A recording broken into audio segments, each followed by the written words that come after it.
mara nyingine. Hii ni vent ya mlangoni ambayo nisimama pale juu, muendelezo wa kazi zetu ambazo tunaanza kuzifanya. Ile moja inaweza kuwa tayari imekamilika, zinazofuata ambazo ndo hizi hapa muendelezo wake, ila tunangependa tukifika hatua kwa hatua mpaka tunapofika mbele kabisa.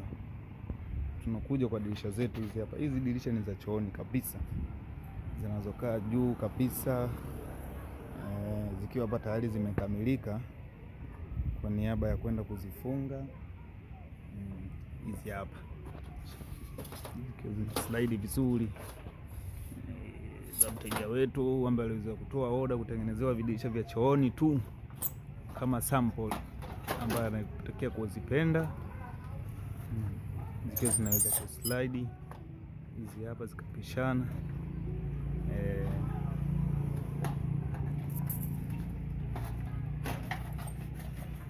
Nyingine hii hapa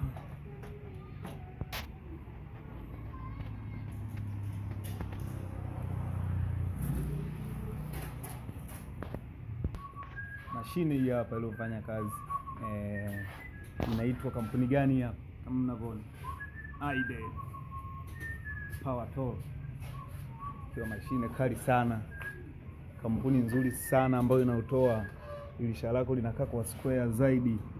Ukiangalia watts zake na nini, ambayo power yake inasoma 1800 watts.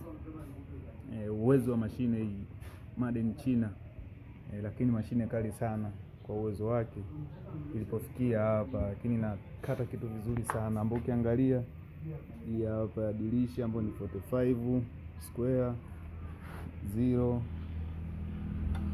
45 mkono kushoto na kulia, hicho hapo kitu